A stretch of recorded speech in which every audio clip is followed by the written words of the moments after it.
the west. Roger, stand by, we're popping smoke.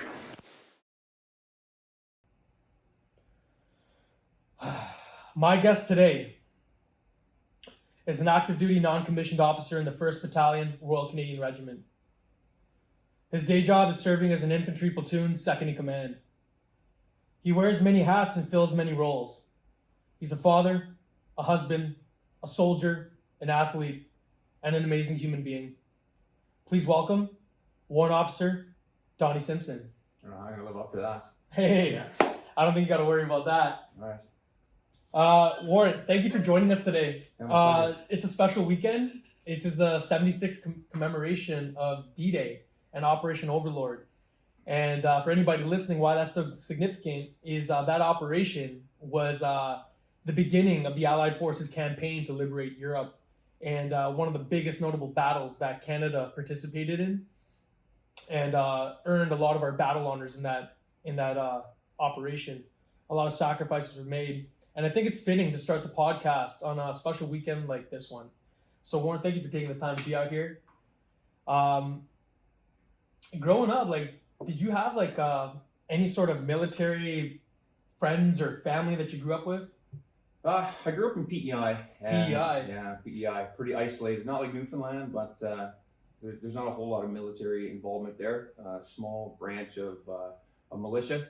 I think that's the only thing there to date. Maybe maybe a recruiting center, but no friends. My grandfather was involved in the military in some capacity, but he passed early in my life before I really had an understanding of what it was to be a service member.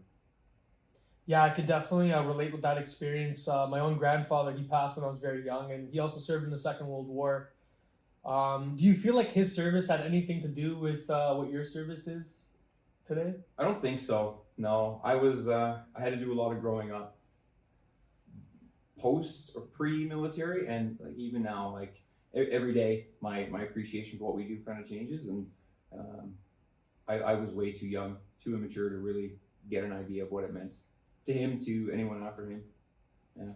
So growing up, how did you really get a sense of the military? Would have been around high school. Actually, I was working some jobs. I was working in a low voltage technician kind of field, installing security systems, flood systems, CCTVs. I did that in Halifax. How old were you? Well, I graduated high school, so 18. I turned 19 in the military, so you can see how the time is pretty short between then.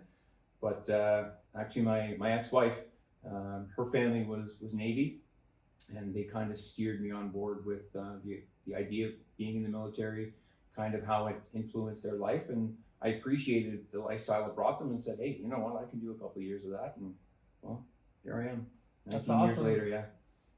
So that's what got you pretty much interested into the military, that exposure? Yeah. What made you go infantry though? Well, I actually wanted to do naval electrician, and turned out that my English wasn't good enough for any of that. So I said, well, infantry is going to be the way forward for me. It was, I kind of had my eyes set on the Navy because I was a maritime guy, coastal, and outside of doing that, because I was kind of in the electrical field, nothing appealed to me in the Navy, and nobody ever wants to play anything but soldier when they grow up. So here I am, the infantry. Right on. So growing up, before you got into the military, just to get a better understanding of your background, did you play sports growing up? I was big in baseball. My baseball was a thing. Didn't cost much money. Didn't come from a wealthy family. It was a single parent family. My mom, and God bless her, raised 3 children. Myself being the oldest, and I have 2 sisters. Yeah, baseball. And then I slowly got into hockey. My mom was intent on putting me in things I did choir. She put me in piano lessons, professional choir. Wow. So she was very set on the musical background. I was actively involved with the church, and well, here I am, way opposite side of the church and way opposite side of choir, and doing the infantry stuff. So you sign up for the military, you go infantry. What's your first military experiences like, going through training? Do you remember? It was a long time ago. Yeah. Obviously a culture shock. I don't think that changes throughout the years. That's one thing, they remain constant. That's a good thing, that our system never changes. But it's that my biggest memory was, you know, those early mornings, the kit inspections, just getting in the habit of relying on other people, becoming a team member and not just an individual. And that's what really stuck with me right from day one. Did you value the team as much as you did until after you joined the military? No, definitely not. I mean, there's obviously some type of camaraderie that happens. I played a lot of rugby in high school. Nice. And you learn to become enmeshed in that group of people that you're with. And that was the extent of it. I only knew sports, camaraderie, and what it meant to be part of a team, what I thought meant to be part of a team. But once you start having to rely on people around you to make sure that you are the whole team functions as a well-oiled machine, because maybe you're not the best at this. You have to learn to rely on other people, and that was kind of where it really kicked in for me. That it's not about me; it's about other people. And I guess like when you start your military experience, was that like your first time meeting people from across the country, or were you already exposed to a lot of people from the West or anything like that? Man, PEI is isolated. Yeah. Even Halifax. So I graduated in Halifax from Cole Harbour High, and there was no cultural diversity in PEI. So when I arrived at Halifax, and all of a sudden there's this like there's a predominant black culture in Cole Harbour. Not Cole Harbour, they were from the Preston area, which is just outside Cole Harbour. But you had like your blacks and your jocks and your rednecks from Eastern Passage. That's the area that they were from, where I lived. And there were just all these kinds of cultures coming together, and it was my first exposure to it. And I wanted to be friends with everybody, but not everybody wanted to be friends with each other. So yeah, it was different there. So you get into the military, and now you're at this point where like all these people from all these different cultures and backgrounds are being thrown together and being forced to like work together with minimal knowledge of one another, and you're kind of like learning as you go, I'd assume. Yeah. So you get through. Well, let's talk about basic. Did you meet? What was your understanding of the military combat role at that time? What year was it when you joined? I signed paperwork in Halifax in September of 2000. And I arrived to basic training in October. So you signed up before 9/11? Yes. Okay. That's kind of a big deal to understand, because that was before any concept of war really came into the military picture in a long time. So joining the military during then, by the time you finished your training, it's still pre 9/11. That's right. Okay, so yeah, I guess we'll come back to the mentality of the staff there, and then like talk about what it was like after 9/11. But all right, you finish your training, you get to battle school. Big difference from BMQ? Pretty big. My entire battle school course was infantry. We had all of our instructors were infantry. They were all RCR. Obviously, we're going to an RCR battle school, but everybody on that course on my basic training course was all infantry. So right from the get-go, we all had this kind of mindset. The infantry kind of attracts people of similar mindset, but then once we arrived to Meaford, it kind of weeded people out, and almost weeded me out. Not the system. I did it to myself, and that's something that I'll keep near and dear to my heart. But my military time almost ended in Meaford because of something I chose to do, and luckily somebody saw good in me and said, "No, let's keep this guy around." You think that was a very pivotal, important experience that you had with that person? Looking back, it's kind of changed the way that I look at people and look at the decisions and the choices people make. Everybody can make a bad decision, but that's not what defines that person. So somebody giving me a second chance has kind of changed the way I look at people and the decisions they make and the impact that it has on the larger picture, like the institution, but on that person. And if nobody's dying, you make a mistake, man, so what? Carry on with life. We talk about the concept of first impressions are so important, and I think they are very important, first impressions. But at the end of the day, we're all human beings, and I think it's only a matter of time until you mess up, and maybe you disappoint the person that you look up to. Mm-hmm. And I feel like that second chance is important, both as a leader and as a follower. Mm-hmm. And redemption should hopefully be on the books. Because if you write people off, I think, I don't know, like in your experiences, have you seen people getting written off that shouldn't have been because they didn't get a second chance? That's a hard one because I'm not actively involved in some things, but I've seen people make decisions that their guilt brings them down, and they just can't get past their own guilt, and that is something that is hard to bring people back from. It's hard to say, hey man, I've made those mistakes, I've seen those things happen. Understand that you're not what you're making yourself out to be. It's usually people's guilt that will cause them to do other things, at least in my perspective. Like including to quit. Yeah. You know? Yeah, and I think that guilt, it ties into some aspects here. I think guilt ties into integrity. Because if you feel guilty, that means you must feel wrong about what you did. And I'm sure there's other aspects involved with that guilt.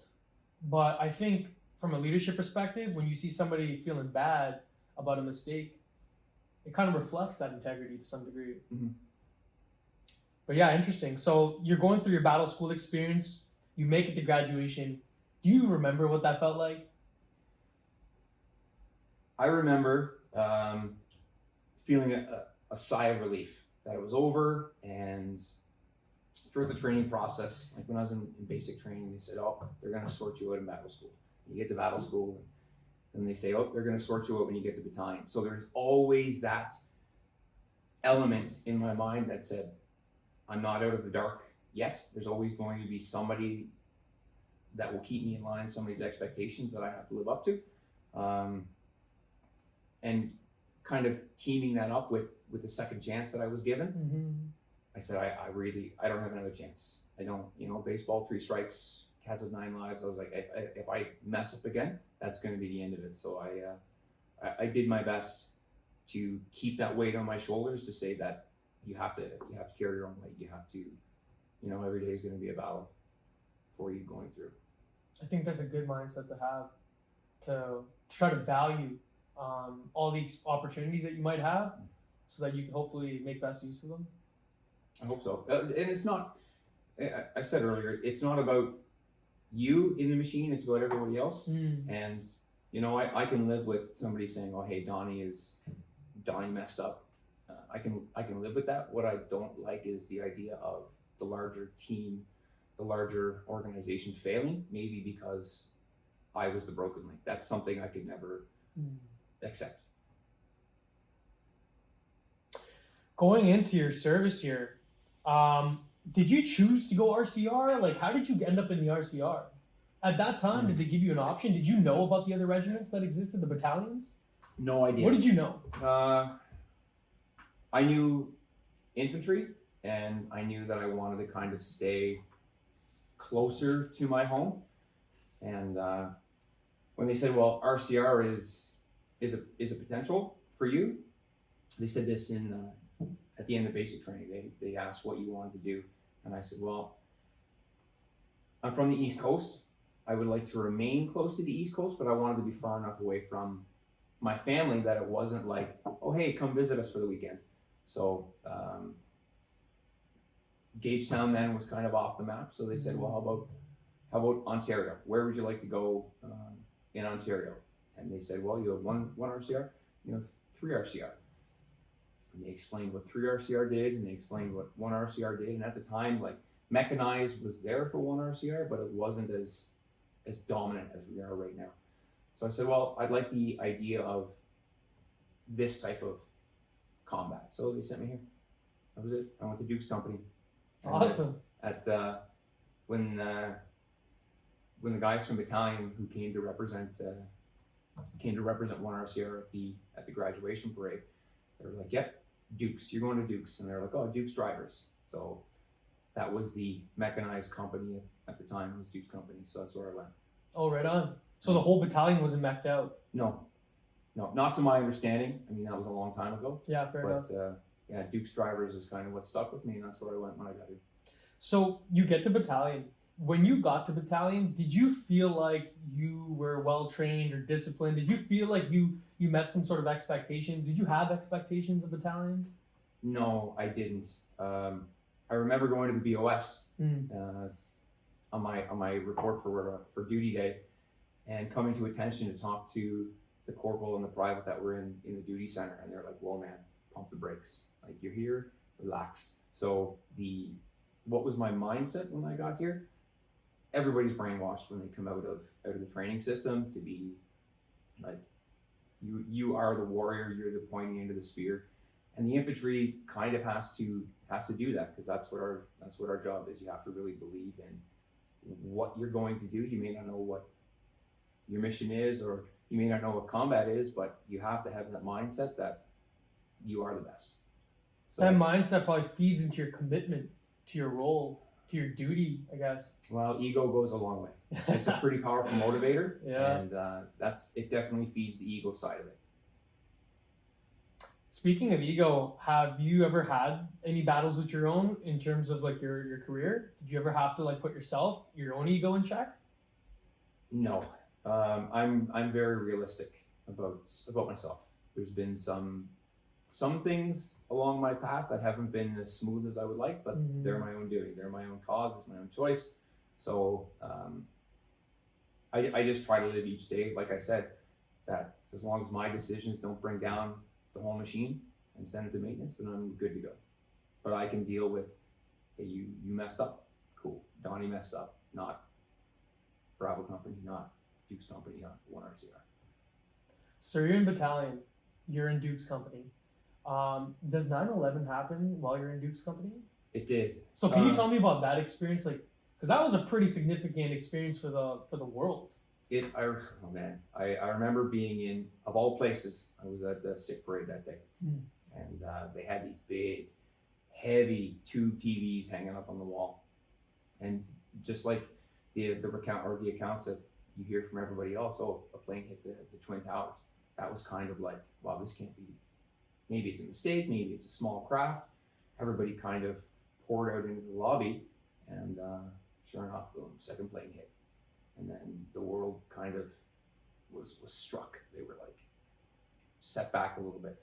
But I remember after that, the whole battalion organized. We had every ML, we had every LSVW parked out on the parade square.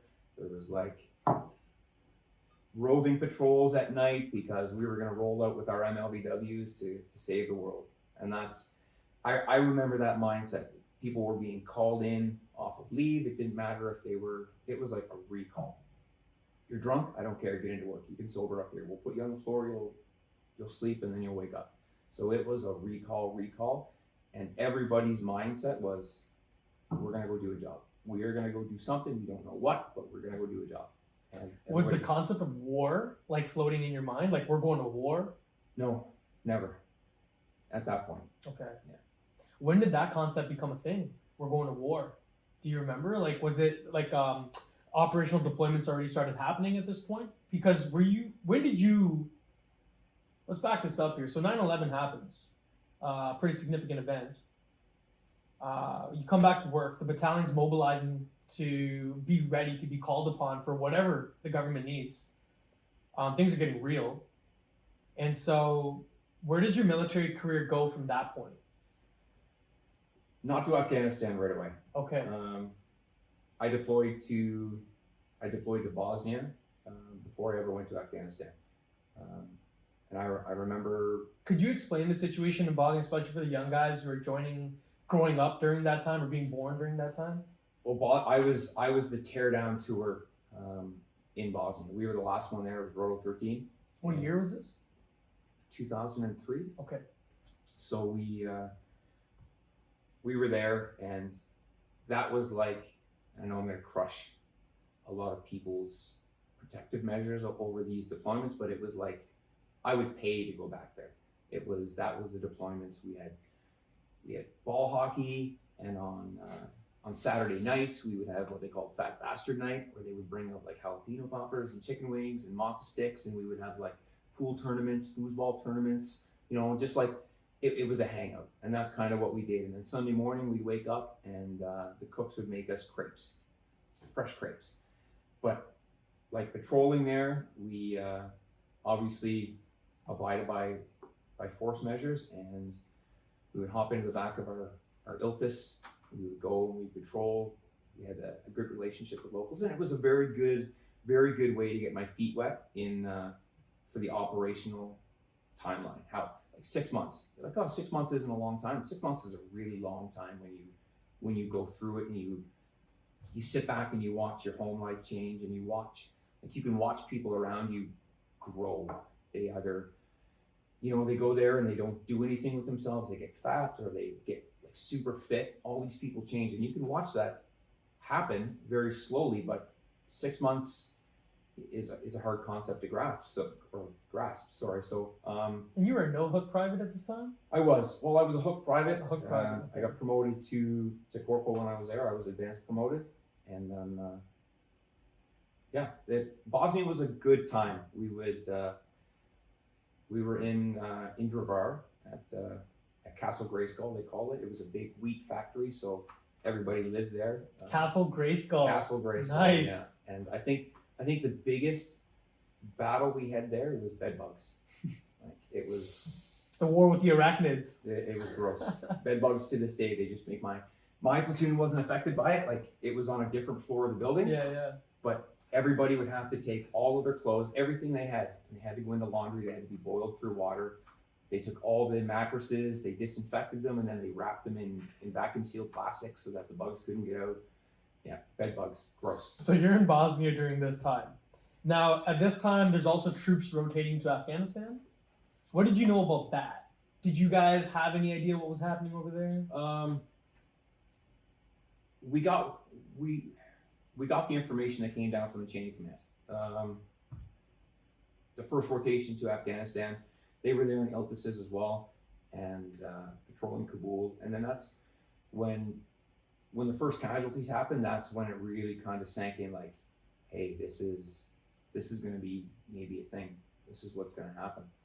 So it would have been midway through our deployment when they started taking casualties in Kabul, the IEDs, and then it was like, hey,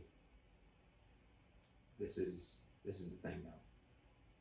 So you get back from your deployment.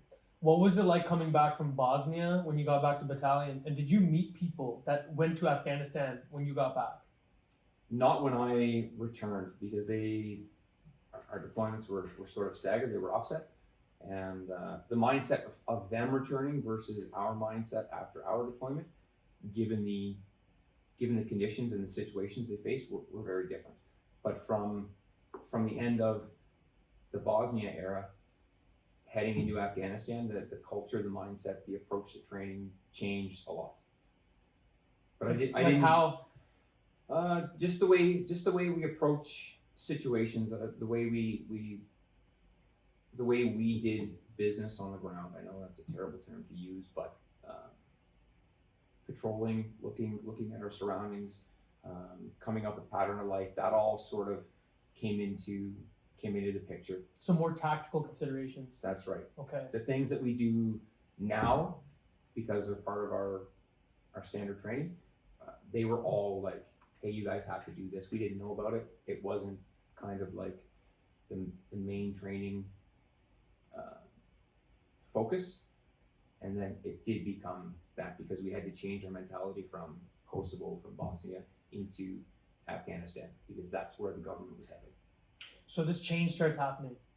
Do you see people resistant to the change? Were they able to adapt? Were people excited to go to this change of embracing more of a tactical, arguably even a war-fighting mentality, I guess, at that point? Nobody was, in my memory, nobody was resistant. Everybody looked forward to the opportunity of going and doing something. Like, hey, this is your chance to fulfill your job description.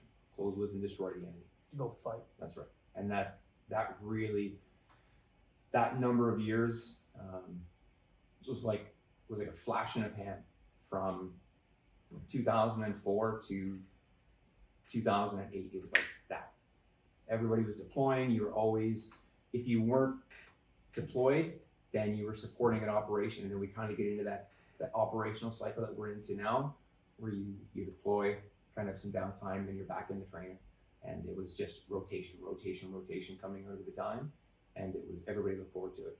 So it was you felt like you were part of something at that time, and as soon as there was some real purpose. There was a purpose. Yeah, there was a unified purpose for the battalion to go and do something, because when they said, yeah, we're going to send labs over, that was our gig. Like, labs, yep, these are going to be one RCR battle groups that are going to go over. So we had an actual unified purpose for the battalion, and everybody trained hard. I mean, they still train hard, but it was, you knew there was something. There's a real purpose behind doing this now. Yeah, that's right. That's not just an idea, but it's almost reality at this point. We are going. We are going, yes. So when, like, you get to this point now, the military is changing. When did you go to Afghanistan for the first time? 2006, I deployed with the 1 RCR battle group. Can you tell us about 2006? And if I believe that's a significant time for our military, 2005, 2006.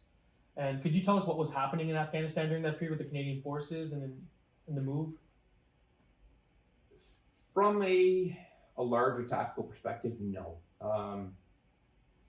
It's no secret that the Canadian CAF was in the process of clearing through Pajmal and Panjwai. They were going into the Taliban kind of stronghold, and they were going to clear everything out. I remember getting over there and doing your left seat, right seat drive with the people that you're going to replace. Like, you get out of the camp for the first time, and I remember my heart racing, and I remember the night before Operation Medusa kicked off. I remember being leaguered up in a field and having an orders group. I remember the photo that was taken. I remember the minutes before H hour when our vehicles were lined off and we were getting ready to step across the line of departure. All of those things that were kind of happening. Everything else is kind of a blur, but 2006 was Operation Medusa for that deployment. 306 was a defining moment for the Canadian forces and for 1 RCR. That kind of set the tone going forward for there. Was that essentially the first large combat operation that the RCR participated in since, I guess, Korea? Yeah, of my memory, again, I'm not like a super historical guy, right. But that was, I don't remember any time between when I learned about the RCR and that moment that anything else had happened. That was crazy. So you're over there in Afghanistan. At what rank are you? What's your job again? You're a driver? I was a driver for 200 Bravo. I was in Bravo Company for that deployment. And it's funny, he always introduced me as, when we talk to people, as being the first guy over the line of departure for Bravo Company, because I was his driver. He led everybody else across the LOD. He's like, yeah, this was the very first guy from Bravo Company across the LOD. So I was a driver for Op Medusa. Unfortunately, wasn't on the ground. I would have loved to be, having looked back, but being in that position was it gave me a lot of kind of insight into what was happening around us, which was good. Gave me a battlefield perspective, which is so valuable. At that time, it wasn't. Looking back, obviously I wanted to be on the ground. I really wanted to, but just picking up what I did at that young age, that kind of inexperienced rank, especially that was everybody's first crack at combat for the most part, and I was kind of getting that logistical side of it, the tactical planning, and that was good. Those experiences are fantastic. What do you know about the battle plan for Op Medusa? Do you remember what the whole purpose was, what you're supposed to do? That's all information that can be read about on the internet. That's all free access information. And I won't talk about people's decisions or No, how no. things came to be. It just started and off we went. Everybody reacted to their commander's orders and supported the decisions and their chain of command. And that was it. I don't ever want to get in trouble for that one. No worries. So in terms of, I just want to stick to the topic of this significant operation of Medusa, because this is also the first time we sustained heavy casualties in our military since, I guess, Korea, from my understanding. And could you talk about that experience of what it was like to hear about us taking casualty? Because I don't know if you were physically there to see the battling happening, or if you're hearing all this stuff happening on the radio traffic. Yeah, no, it was all over the net. Bravo Company was not the most affected by the casualties. Charles Company took a big hit, obviously, and we kind of sat in the background, and everybody was throwing these ideas around that, hey, Charles Company is going to be ineffective, and we're going to have to push forward to do a relief in place, and that never happened. Charles Company fought through. And they did a fantastic job throughout. So Bravo Company kind of sat not in the background. Everybody plays an very important role once the mission is going on. But Charles Company was definitely the tip of the spear for WinRCR during Medusa. Did you know the people in Charles Company that were hurt or like that were killed in the battle? Yeah, we all knew each other to some degree. It's a small world here, and tidbits of information would trickle down, and then finally you would get like exactly what happened. But everybody knew somebody, so you were always hit, whether it was like a friend that you would hang out with on the weekend, or just somebody that you went through training with. Everybody's affected. So after that operation occurs, did you guys take time to reflect about the battle of what happened? Because did you guys spend any time with, trying to understand the after action review of what was happening in the battle, as well as pay some tribute to the fallen? I don't remember, to be honest.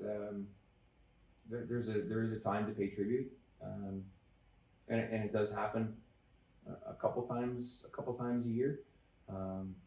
Obviously, Remembrance Day is the biggest one, but a lot of the Medusa guys pay tribute around Medusa time, just to remember kind of appreciation for the guys that never made it back from the home. From my experiences joining the military, I joined with the intentions to go overseas. I was 18 years old by the time I was finished my training, and I think Task Force 110 just left while I was in process of my infantry training at the time. So I never got to go serve overseas in Afghanistan, but I did get mentored by a lot of service members who did serve overseas. Mm-hmm. And that was a fascinating experience, because I had also instructors who didn't go to Afghanistan, and you could clearly tell that there was a difference in terms of quality of knowledge and experience, and as well as the way they went to deliver the importance of the why behind the training. And I thought that was a huge deal, because that experience really emphasized the why, especially when those staff members were involved with sustaining casualties overseas and trying to do their jobs in those kind of circumstances. So being mentored by that generation, I'm so thankful, because you look at the military now 10 years after the war, and you can tell that with a lot of staff that are now involved in the training, they don't have those campaign stars and all that experience, both the failures and the successes of war, to really appreciate some of the lessons and the subject matter that we get taught. And I find it's such a valuable asset is to have veterans. And this is part of the project. Like, the whole point of this project is to not only just value you as a veteran, but to value your knowledge and experiences and the wisdom that comes with those, your service. And I want to just pick your brain to really share with the audience here, especially guys like me who never served in battle and in combat in the way that you guys have and had to endure in that aspect of our job. And I feel like that is so important to share, because we don't know when the next time we're going to go to war. And I try to tell the guys, I'm like, hey, you're either going to fight in the next war or you're going to be leading men in the next war. And I don't mean to say men, but I mean our future soldiers. You'll be leading them to the next war. And I'm so glad to have an opportunity to really get involved into your mind about your experiences here. Not to get too off track here, No, it's all good. but overseas, from what I understood about Operation Medusa, that was also one of those battles and experiences that we had where a lot of people were stepping up to take over. Like you had stories of warrant officers taking over platoons, sergeants taking over warrant officers' positions, master corporals stepping up, taking section commander roles, privates stepping up, taking section commander roles. It was just crazy. And that kind of highlights the importance of chain of command, highlights the importance of preparing plans so that you know who's going to take over when the leadership, sustains casualties. And that should always be in our mind because in our line of work in the infantry, I believe if we go into battle and do what our purpose is, it's only a matter of time until we start seeing casualties. And if leadership leads by example, leads from the front, then it's almost inevitable to see your leadership eventually become casualties. And for you to perhaps one day might have to step up and take that role. Mm-hmm. So like after coming back home from that deployment, did you feel like you learned a lot? Mental resolve was tough. Maybe not immediately for some people. It took a while to develop, but what we learned in the Afghanistan era is very important, and it's important to make that part of our normal training so that when guys like myself, we just kind of pass the torch off when we leave, that experience is part of our regular training, right? It doesn't have to be everything we do. Like during the Afghanistan era, we didn't like stoves. We're like, winter warfare, screw that. We don't need that. It's not gonna happen in Afghanistan. So we lost touch of a lot of those things. But it's important to make like a very general sort of training plan so that information is not lost from fighting in the desert, fighting in the jungle, fighting in the Arctic, fighting in an urban environment, doing mechanized, doing even, as much as I hate to say it, doing Russian-style trench system, defensive, dug-in, sustainment. That all has to be focused on because we don't, like you said, we don't know when the next war is going to be. You don't know who's going to lead, so trying to paint everybody with the brush that says you need to be able to do the job one, maybe two up above you is really important.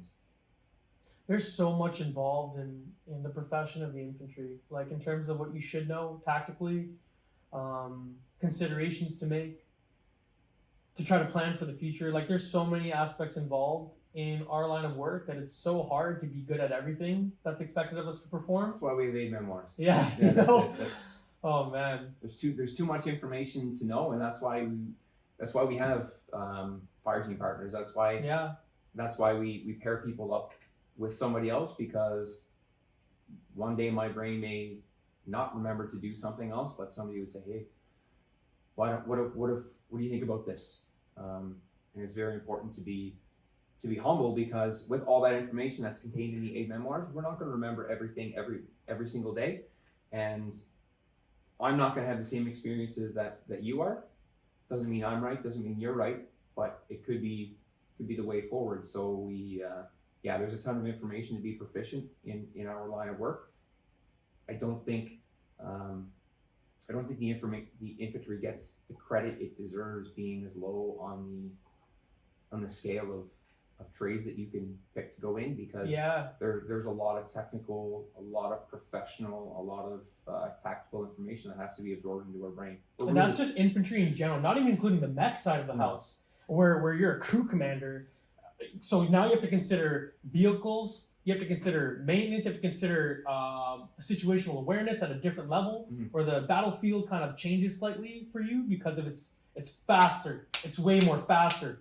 And there's so many more tactical considerations to carry, because now you're fighting an armored enemy that can outmaneuver you potentially if they have the same ability to have maneuver elements out there. That's our job. Yeah. And that's why we partner with the armored and the artillery and everything else to make sure that we can conquer the battle space. But those tactical aspects, those are things that we perfect or train for just by doing it. That's, again, fire team partners, that's everything. The infantry really is not done. So I love that comment. So with that being said, what do you think makes a good mindset for an infantryman? you have to be able to accept defeat. That's the biggest thing. You're not going to win every battle, whether it's behind a computer or it's behind a machine gun. You're not going to win them all, and you have to train to lose, and you have to accept defeat as well as you accept a victory. That to me is the mindset I've approached things with. Again, I'm not right. Maybe some people are going to look at this and say, well, that guy's right over there. I know there's going to be a lot of people say that, but that's been my approach to things, is always to be humble and understand that my plan isn't going to survive first contact necessarily, and that I have to accept that I'm not perfect, I'm not the smartest, I'm not the best tactical planner. The mindset, you really have to be accepting. You gotta be a critical thinker, you know, like in our line of work too. So all these, like in situations, we have to consider the tactical aspect of the enemy, our own capabilities, and the unknown that exists. Mm-hmm. And you can consider civilians in the battle space too. That's right. And now thinking about the consequences of taking out now those targets and the impact it could have on the civilians, because I think Afghanistan really introduced us to the concept of to the Canadian military guerrilla warfare and the impact of unconventional fighting. You're fighting against an enemy who doesn't wear a uniform, and they hide behind the population. So you need a thinker on the battlefield. And it doesn't matter if you're in charge of a large group of men or if you're just a no-hook machine gunner. You know, you got to be a thinker. And I think that's a good expectation to have. Mm-hmm. It's not to produce robots in That's our right. training. Warrant, so that wasn't the last time you were in Afghanistan. No. 2006. No, I deployed again in 2010 with the 1 RCR battle group to back to Afghanistan for 110. It was Back to Afghanistan. back to Afghanistan. What was that like? In 2006, they discussed parts of the province that we thought we were never going to get to. We would never achieve that sort of spread throughout the province. And this province is Kandahar That's province. Kandahar province. And then when I arrived to Kandahar at the airfield in 2010, it was very different from 2006. In 2006, we arrived at the airfield. We had our stores were set up there. We hopped into our labs and we drove to our AOR. We arrived there this time. Everybody hopped in 2010. We hopped in the back of Chinooks. They flew us out, and we landed where we were going to be. And these towns that we were in were the towns that were talked about in 2006 that were like almost out of reach, where Enemy strongholds. That's it. And we got there, and I was like, "Oh my God, how is this going to be?" And we started patrolling these little towns, and all of a sudden, the locals loved us being there. They came and they interacted with us. They were happy that we were there. And even in some circumstances, some of these towns had their own like neighborhood watch established to police, and it wasn't necessarily the Afghan National Police that looked after the town, but like the Community militia. the community militia, and they took care of any Taliban who tried to come in, or any no do-gooders who tried to come in. So they didn't need us there. They said, "Yep, we appreciate that you were in the area and that you're patrolling through our town, but this is what we have to offer, and this is how we handle it." So going from being a name, a place on a map that you could never get to seeing them established with their own securities and accepting us into the neighborhood and wanting a better life for themselves and not wanting to be part of this, at least what they told us. I mean, I haven't been there in many years and things have changed, but the appearance was there that they wanted to change. So it was vastly different in 2010 from 2006. Yes. When you were in 2010, what was your position? Did your role change? I was the platoon weapon det commander for our platoon when we deployed. So platoon weapons det commander, and anybody who's listening, that essentially means you are the element commander of the heavy weapons for the platoon. That's general purpose machine guns. We're looking at anti-armor rocket systems, and to include mortars at the time. We did have a mortar with us. 60 mil. 60 mil. That's right. The the 84, Carl G was carried on patrol, and there weren't many people in the weapons desk. So when we would go on operations, I remember we went on one, and I had the 84. I had 4 rounds in my bag. I had As the commander, I had 10 liters of water because our platoon 2IC said, if you ever go down with dehydration, you're going to carry this 25-liter camel back, right? And yeah, I had all my magazines, my M203, all the bombs. I had some grenades. I was super heavy. I was super inefficient, but that was something you had to do for the mission. And yeah, it was good. It was a really enjoyable experience. In 2010, I learned a lot about comradeship and being part of a team during training for that deployment, and then the deployment itself. Can you talk about that? Like, what do you mean? Did you find a difference between camaraderie before that deployment? Is what you're saying? I didn't have a full appreciation. Because obviously 2006, you go into this deployment, this war fighting, you come out of it, and then there's a couple of years of, there's a lull where you kind of get out of that mindset. And then when we picked up training in 2009, my platoon 2IC at the time, Warrant Officer Leclerc, he came in, super good guy, like professional. He is like the guy that I look to as a mentor, both personally and professionally, just like an amazing fella.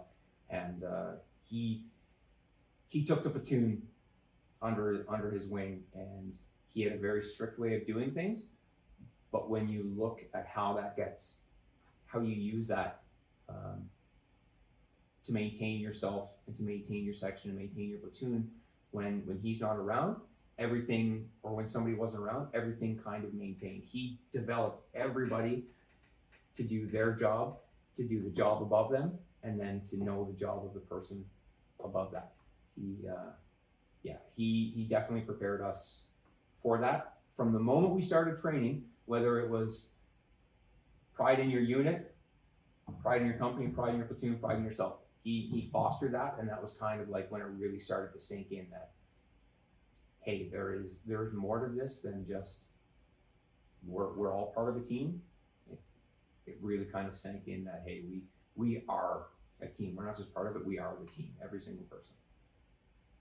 I think that's important to talk about, because I think a lot of people just throw the teamwork blanket on people that work together, and they don't understand the camaraderie aspect. And what I believe in the camaraderie aspect, mind you, I'm just like a knuckle dragger in the infantry. I'm not an academic, but my understanding of camaraderie and teamwork is getting a bunch of people to come together to complete a task.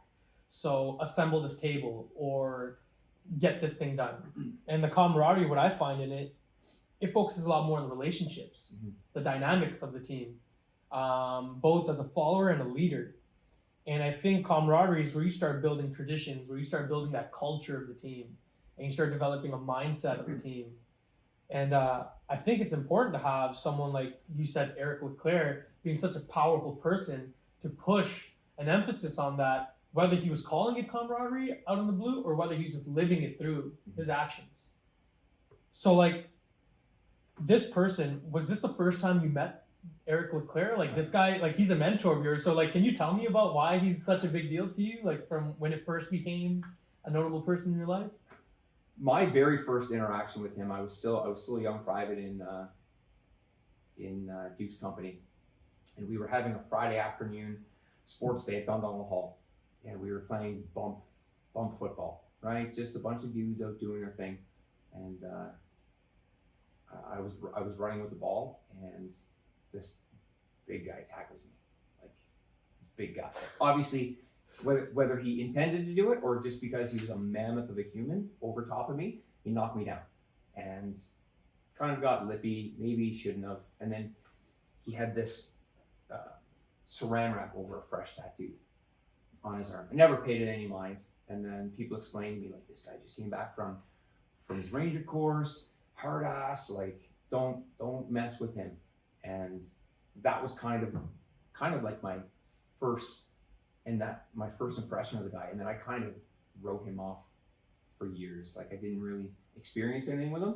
And then when I heard he was coming back as our platoon 2IC, I was like, oh no, this guy. But he, like right from the get-go, he made everybody live up to a standard, to an expectation, nothing but a professional. And that at the time when, and there's a lot of things that happened on that deployment that that were really out of our control, and the way that he established us as a team, as a platoon, like I said, he didn't have to be there for that to happen, for that to continue happening, for everybody to be the same. And it was when I look back on that, that was really when I said, that's the guy that I want to emulate. There's parts of his professionalism that I want to pick, and when it's my opportunity to be a platoon 2IC, that's what I want to do. And he was a stickler for serialized kit. Everybody had things tied off of the bow line. Everything, whether it was your aiming device or your NVG or your bag, anything that could be tied off had to be tied off of the bow line. And we never lost anything after we lost something. And he made sure that that was the way forward. And I don't know why that ever stuck with me, but we went to the field and just last fall showed everybody how to tie a bow line, because we were doing a shoulder-to-shoulder sweep for a piece of kit that was lost in another company.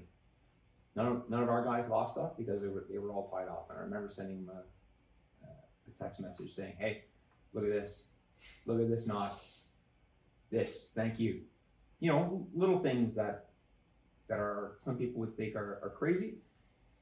Not just that. It wasn't just the bow line for that. It's the approach to dealing with people and understanding that there is a time when you need to turn on being a hard ass, and that there's times when you need to be vulnerable. Not saying that he was vulnerable or super weak, because he isn't. He's a hard ass individual, but definitely the professional. I picked a lot of my traits going forward from. I've never met, I believe it's Sergeant Major Leclerc now. Yes. And you're in for a treat. I'm in for a treat, and I hope one day I get the honor of meeting him, because everybody I speak to, especially you define this person as the pinnacle of an infantryman. I hope he jacks you up. I'd probably be honored if I did get jacked up by him, but I hope I don't give him an excuse, you know? That's right, yeah. But I guess he was like the person who really sold mentorship to you. Right. Yeah. So like, fast forward 10 years now, you're in his job as a platoon 2IC. Yeah. You know? Now it puts into perspective the amount of work that he put into making sure everybody had what they needed, whether it was kit, whether it was knowledge, whether it was time off to go and make sure you took care of your family life, your personal life, so that you could dedicate 100% of your effort to your professional life when you got to work. It really puts into perspective how much he did and how much effort he put in behind the scenes to make sure that his guys were good to go. And like, as I know it may seem trivial, when I was engaged down on my 3 Bravo, he found out, because he was posted to the infantry school, he found out where his guys, so those of us who were in the platoon in 2010, he found out where we were in the training area and when we were doing things, and he would come out to meet up with us. And I remember acting as a signaler for a guy who was out planning a defensive position for the next day. And this truck stops on the side of the road, and then somebody got out and yelled my name. I was like, "Oh, geez, who's this?" It was him. He came out with a couple guys to the training area. He brought out a Take 10. He brought out some candies because he looked out for his guys, and that goes back to, you know, the camaraderie, the just that aspect of being a family that was developed in that time, because Afghanistan really had to bring people together. You were a family. You deploy somewhere for 6 months, you are a family with the people around you, but knowing that you were intimate with those people every day on patrol, in combat, it really kind of cements that idea that you are a family, and he hasn't given that up, and it speaks a lot to his professionalism and his personality. And that's what I would love to emulate one day. I think you do it. And like I think the men that serve in your platoon, that serve in the company, especially the guys that I talk to from the Ironman team, we see the level of dedication you have for not only the profession, but collectively for all of us that serve here. And I think what you do and what Sergeant Major Leclerc demonstrated to you is powerful. It's so powerful to the point where you are already contributing and I think mentoring a generation of privates and corporals that are under you that would like to embody what you would have wanted to embody from Sergeant Major Leclerc. And it's just a legacy of passing down these cultural traditions Right. of leadership in our line of work. I feel in our line of work, leadership and followership goes a lot more deeper than what a lot of people outside of the military experience, or just outside of the infantry get to experience when you talk to people that's, in other units that are not involved in direct combat roles.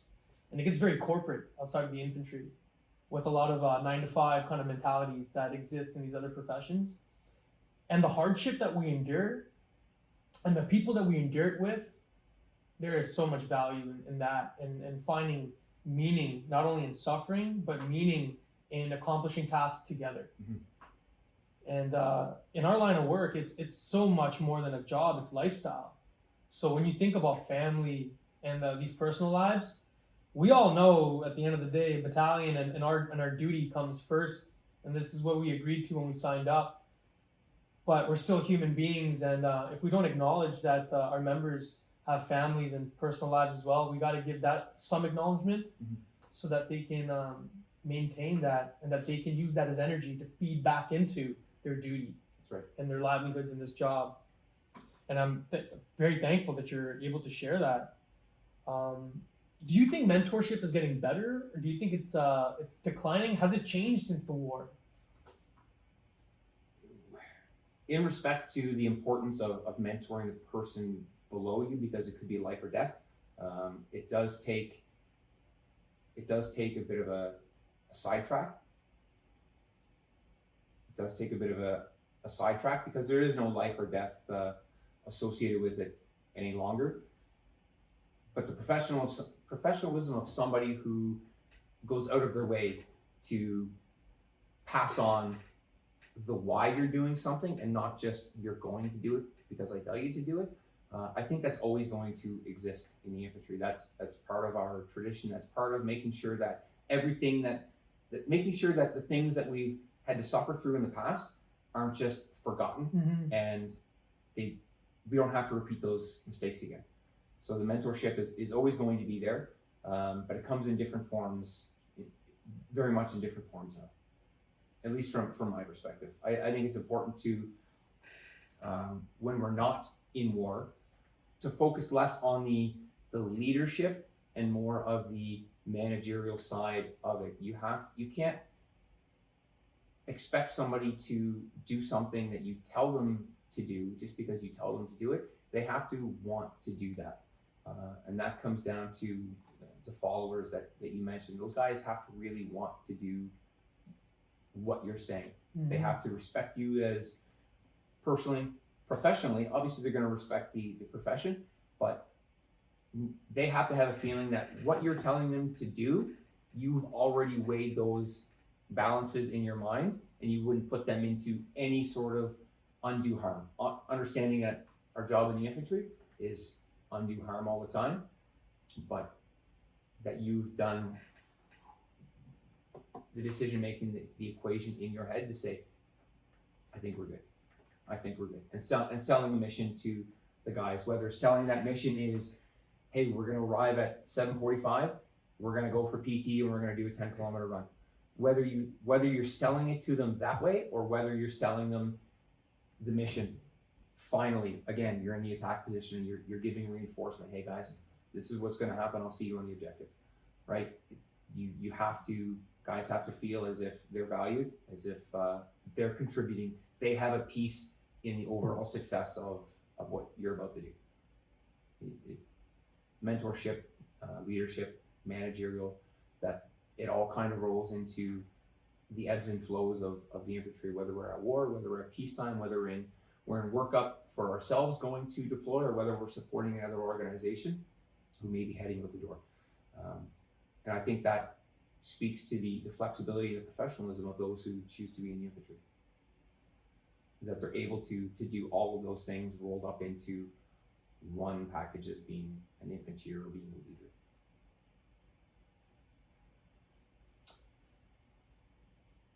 Leadership, it's an ongoing thing where you never get to a point where you've established everything you need to know as a leader. I think you're always in a position where you got to learn, you got to maintain, and reflect and look back and see if you strayed from who you thought you intended to be originally, if that makes sense. But I'd like to come back to this topic. I think we're just going to take a little break here, let the power charges reset, and get right back to it. Yeah. All right. Okay, we're back from our break. Thanks for bearing with us. Donnie, let's get back into talking about mentorship. So we kind of talked about leadership and why we touched base with why that's kind of important to you and your thoughts on it. Let's talk about followership. And what's your take on being a follower and being a good follower? Anybody so I'll use an example of like 10 people. Okay, you get a group of 10 people. In that group of 10 people, you're going to have 3 people who are going to be your leaders. They're going to be the guys who actively seek out information, who want to have an effect on the outcome. The remaining, you're going to have 5 followers, right? And then at the end of that, you're going to have 2 guys who just don't care. They're just there. They're going to make your life miserable. You're going to have to be on top of them all the time.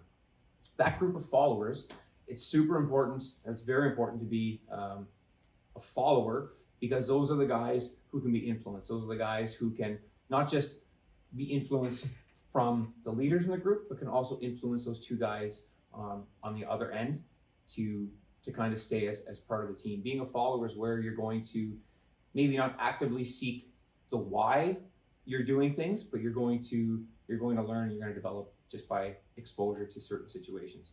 They're not going to hinder the performance of the group, and they may not necessarily make it better. But being an active follower, you're going to be reliable, right? It doesn't take a whole lot to be successful in the Army, and I have a whole take on that. But if you show up to work wearing the right clothes at the right time and in the right place, that's really all that we can expect of you. Everything else you're going to get as a follower is what you're going to take out of it. You're not going to draw attention away from your leaders who have to try and plan something, because the more somebody is what's a good word for this? The more of a hindrance you are, if you're one of those 2 guys at the bottom of the totem pole, whether because you're having a bad day or it's just part of your personality, the less time that your leadership has to focus on those 2, the more they can plan good things and give good information to those followers. So at the end of the day,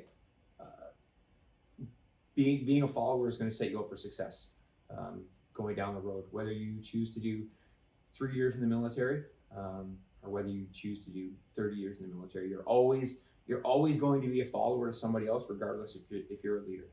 So in the larger picture, being a follower is super important to me, because those guys aren't going to bring unnecessary admin, and they're going to allow a leader to focus on maybe the guys who aren't quite so keen. They can kind of motivate those people. They can get them on the right track. They can give the information to say, hey, if you continue down this path, this is where you may end up. And it allows those followers to really feel as if they're part of the team, as if they're really contributing something within their own lane. So I don't know. It's been a long time since I've actively been a follower sitting in a platoon area, and I always hate to say that, all right, that I forget where I've come from, because I really haven't. But it's been a long time since, and the Army has changed, the infantry has changed a whole lot since I've been sitting in the platoon area, waiting for lunch to come at 11:30. You know, just don't be a hindrance. Just look out for yourself. be a good human to the people around you, whether it's your leaders or the people that don't want to be a follower, that don't want to be part of the team. Just be a good dude. Yeah. And like thinking about what you just said, it looks like being a good follower, it's that two-way relationship where you're contributing back to the team by allowing your leader to make better use of his time, which is probably one of those very few resources that is so limited to us, is time and how much time we get to spend to do training. And some of the training we have such very limited windows to conduct. I guess especially anything that has to do with live fire, like those are those very rare occasions where we don't have a lot of time to facilitate that kind of training. Oh man, I can tell you, like sitting behind a computer screen up there when we're trying to plan training and get through our daily activities, time is something we have a limited, very small commodity of. And when you're dealing with all of these other admin or outside issues, if you're not really focused on the task at hand, that time's gone. I don't know how many times I've sat there over lunch, and I prefer to work over lunch, and I will skip eating because it's quiet. There's no emails, there's no nothing coming in, everybody's gone from the platoon area, so I can focus on the task that has to happen. So during training, they talk about the 1/3, 2/3 rule for planning your mission versus executing your mission. As a leader, you shouldn't eat up any more than 1/3 of the time, right? Allow your guys. Sorry, could you explain that? So imagine we have 3 hours to complete a mission, right? In the execution of planning, I shouldn't take any more than 1 hour at a time to maximize the amount of time that guys have to actually execute what has to happen. So when it comes to your planning, you should only eat up 1/3 of the allotted time. And if that 1/3 of your time, whether it be, a 24-hour operational window or your 8 to 4 time when we're at work, if there are other pieces getting added to it, other strains, other administrative things, that starts chopping away at that 1/3 of the time that you have to do the planning that's required to get guys to the range, to allow, it could be any small thing, right? As soon as people divert from being a follower into a bit of a thud and they cause issues, now it eats away at the overall effectiveness of the machine. The whole administrative burden, and then you being upstairs in the shop up there dealing with all the admin of the platoon, which is a lot of people to be administering. Not recently. We don't have very many people here, but it's amazing how your time gets eaten up, and that's what I'm really realizing now is that your time goes quickly. And on the bigger picture, my time, I've been in this role since June of last year, and it's gone boom quickly. I've had the same fire team partner the entire time that I've been there, and it's the longest I've ever had a fire team partner for. But it was like I blinked and it was over with.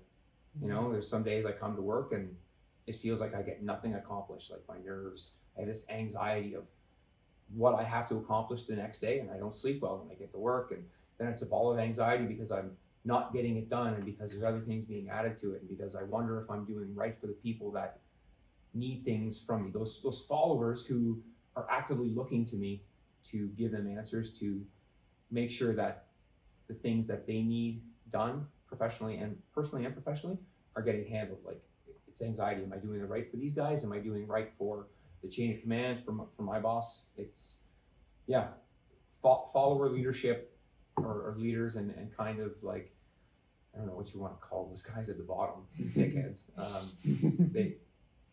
It's all very important. Whether it takes away from your motivation or it encourages you to be the leader that you thought you wanted when you were a follower, right? You should always strive to be the leader that you wanted when you were younger, when you were a subordinate. And that's where it becomes important to be a good follower, because when you get into a leadership position, you can remember, hey, this guy did this and I didn't like the way he did it, or I don't think his approach to leadership worked well. I don't want to be that person, right? So being an active follower, being a good follower is going to set you up for success. And the way that you ultimately lead and you manage and mentor people when you become a little more senior. I guess one of the best things a follower could do once you recognize you're in a position like that is to hopefully find someone you can emulate to be like. Because I think when you find a role model or a mentor, that kind of gives you a reference point to understand if you're deviating from that or not, especially if you want to be like that person. I don't know if you have a section commander, I guess guys in the battalion, if they have a section commander in the lines and they find a lot of good qualities about that person, I guess whenever they're in a situation where they have to execute a task, no matter what it is, the concept of who they look up to, if they can keep that in mind when it comes to how you're going to go about facilitating that task, it keeps you grounded in terms of, are you deviating from the personality of what you deem to be a good leader? Am I listening to my guys? Am I keeping their best interests at place? Am I talking too much? Am I not listening enough? Am I communicating? Did my fire team's partner, is his mess up on me because I didn't do my due diligence of making sure he knew the whole job, even though at the end of the day, it's on our section commander and master corporal to make sure we're good to go. But that's where delegation of responsibility gets pushed down to the followers, and that's where followers start acting like junior leaders to some degree at an instinctual level. We're just making sure that everybody at your level is good to go. But I think it's absolutely important to talk about this kind of stuff because most of the battalion, I would argue, are followers at some sort of level or degree, whether you're in the crew or you're a door kicker in the sections. And everybody's a follower. Everybody's a follower. Even I guess the battalion commander is a follower, right? To somebody, everybody has a boss. Yeah. Right. Everybody has a boss, and even if you go civilian side, like for the most degree, it definitely is beneficial to understand the good aspects of what makes a good follower in the military. Again, coming back for those powerful experiences that we get to endure and experience in our line of work, definitely reinforces good communication skills. It definitely reinforces having patience, the ability to analyze situations and consider variables and all the great things that go along with that. But yeah, I mean, like my next question to you would be like, what advice would you give to like one of your troops in your platoon that would ever identify somebody who wants to be a leader one day? What would you say to that private, that no hook, that I have this weird philosophy. Three spheres, right? So, my advice would be master what you can at that time. Master what is within your realm. So if you're tasked as a machine gunner, an LMG when you're on the ground, okay. Now I'm going to take these three spheres that I have. This is kind of my view on things. Okay, so you have your sphere of control. Okay. Your sphere of control is what you do as inside that bubble is your soldier skills on the ground and being an LMG operator. You need to be proficient with that. The weapon, the drills, you need to know its rate of fire, its effect, and what it can bring to bear on the enemy. Outside of that, you have your sphere of influence. Okay, your sphere of influence is a little bit larger. So you as an LMG, you can now influence your overall section's effectiveness in the battle because you're able to control and master those skills as an LMG operator. Your larger sphere, your third and final one, is your sphere of observation. Okay, so you have, as an LMG gunner, you're mastering that. Your influence is affecting your section's effectiveness in battle, and then observation would be how your section fits into the platoon context and what your weapon system means to, say, the platoon commander when you're sighted in a defensive. Now, in that context, your LMG isn't just a machine gun. It isn't just a section weapon. It has now become part of a larger picture, right? Your LMG is part of your fire plan matrix for the platoon in the defensive operation. Is only going to open up at certain times. Your platoon commander is going to build a playbook of conditions, of triggers when your machine gunners are going to open up to affect maximum amount of damage within a kill zone, right? So your small job as an LMG, master that on the ground because it's going to have a larger influence, and somebody else's sphere of control is your sphere of observation is within that. So master what you can as a follower and understand how all of those key aspects are going to affect things on the way up. That would be my only suggestion, is just master what you can every day, be 100% proficient at it, and if you don't know, ask questions. I think that's well said. All right. I think that's well said. Yeah, cut that Right there. on. All right. You know what I really want to talk about now? I want to talk about the Iron Warrior. I want to talk about the event. I want to talk about the team. Okay. Can you give us some backstory about what the Iron Warrior is? So when I started, it was Iron Man. Okay, this has nothing to do with like being gender neutral. Iron Man is obviously a larger triathlon. Kind of got into trouble. So, well, not trouble, but they said, hey, you should change your name. And the Army said, okay, we're going to change your name. We're now Iron Warrior. So Iron Warrior is an endurance event. It's a mentally and physically enduring event. 40-pound bag on your back to start. You kick off at 4 a.m, 32 kilometers. You run your butt off with that bag on your back. It becomes your best friend. Not 32 kilometers is just the first step, the first stretch of it. That's right. Yeah. At the end of 32 kilometers, they sweeten the deal.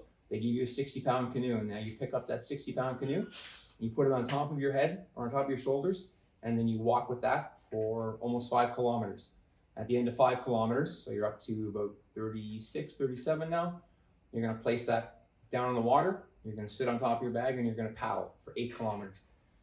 In that 8 kilometers, you're really going to question what has brought you to that exact point in your life. Yeah. Your legs are going to seize up, and you're really going to have moments of reflection that make you question your existence. At the end of those 8 kilometers, you're going to try and get out of the boat. Your legs are either going to work or they're not going to work, and then you're going to put your bag back on, and you're going to run 6 kilometers to the finish line. So it's a mentally taxing event. It's a physically demanding event, but I don't know, it's exciting. Why do people do that, and why do you do that? Or let's just go with you. Why do I do it? Yeah. Oh man, I love chips. I love chips. I love ice cream. And right now, I've kind of gotten into the position where I've had a string of luck. I've had a string of luck with this event, and that's going to be, people are going to recognize me. That's how I'm going to leave this battalion. People will be like, oh yeah, he was the Iron Warrior guy. But I do it because it's a voluntary event. Yes, the military is a voluntary event, but there's a lot of money that goes into, and a lot of benefits that goes into what we do. At the start of every training year, I throw out feelers, hey, who wants to do this? And everybody who signs up to do the event or to train for it is there because they have a similar mindset. Everybody is there because they want to be there. They want the challenge.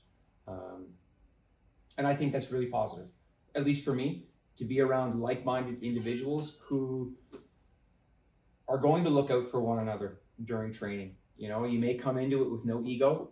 You may come into it with not the best sense of physical ability, but as training goes along, you're going to realize, hey, these guys are all within my class of physical ability, and then you start to compete with those people, and it becomes, there's a lot of team building, a lot of camaraderie that gets built there, because you know when that guy in your category doesn't have the best day, you know when you don't have the best day, and you're all there to support each other. That's really important to share those hardships. That's something that we do in the infantry. You touched on it earlier, is that our best memories and the things that we laugh about after the fact are often the hardest things that we've done, when times have just become terrible. The weather's not on your side. You know, you run out of socks, you run out of dry kit, and it just gets cold. Those real hard times, you get to experience them and laugh about them after. And same goes with Iron Warrior. That you're going to be faced with a lot of mentally and physically demanding challenges that you didn't think were possible. And when it comes to training, I try to make it very progressive so that everybody does something for the first time, and that they realize, hey, I can do this. I thought I couldn't do it before, but I've just proven myself wrong. And that's really important for mental development, both physically but professionally. It's going to take you, when you realize you can do those hard things, next time you're faced with a hardship in the field, or on a course, on a tasking, on an exercise, on a deployment, you're going to have that mental resiliency to say, hey, you know what? I know my body is going to go on longer than my mind is, and I can just tell my mind to shut up. Hey man, I'm not ready to listen to you. I'm going to keep going, because your mind is going to quit long before your body will. And a big part of the Iron Warrior training is to build that mental resolve, to build that physical toughness that's going to allow you to endure past what you thought you could endure. And that just translates down into what we do professionally. I can speak from experience because I've done this now. And last year joining the battalion team was such a powerful experience because I've never attempted a marathon in my life, let alone an endurance race like this. You know, where not only are you trying to cover that distance, you're humping weight, man. You know, just to make it even more challenging, and you're on your own. There's no real groups of cheering crowds. I mean, towards the end, sure, but like there's a lot of that race where you're just on your own, man, humping it, and mental fortitude, that resolve, that voice in your head saying, "What am I doing? Right. Why am I doing this?"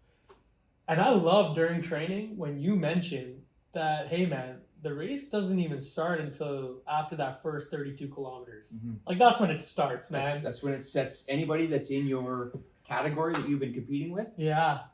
That may not make your race, those 2 legs, the portage and the paddle, but that will definitely break your race. If you, at that point, you're not able to carry on. Like 32 kilometers is a long time.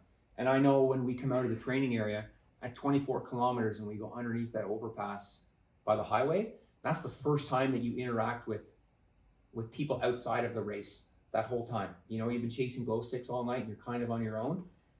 And at that point, for me at least, things become frustrating. If I have a loose strap on my bag, that annoys me. If my headphones are getting caught up on something, I get annoyed at that. But then you see all these people who are fresh and they've got Tim Hortons coffee in their hand. And they're like, yeah, man, keep going. You're just like, shut up. Leave me alone. What am I doing right now? Yeah. And that's a huge thing, is to just fight your way through those things. And you can't train for that any other way. Like that canoe, man. Once you're on the water and you know, you feel like you're moving, I don't know, you feel like you're moving a centimeter an hour and sometimes, you know, and your lats are smoked, your legs are cramping up, you know, and hopefully your ruck is placed in the right spot on the canoe, otherwise you'd be lopsided in some weird way just to make it a little bit harder. But man, those moments where I'm like, I don't think I can finish. And then having those conversations with yourself, I think, are so important and they're so valuable to that's getting pushed to your limit when you're thinking about quitting. And I feel like our training, we don't do enough training that makes us feel that way, to really not exploit, but to really develop the resiliency of our mind. And I like to say weather is a great way to enable that part of our training when you're doing it in terrible weather and the environment starts going downhill. But absolutely, doing things that are voluntary is special. That's right. It's not, you're not being forced to do this. This is voluntary. And everybody I'm here with, we're volunteers. That's right.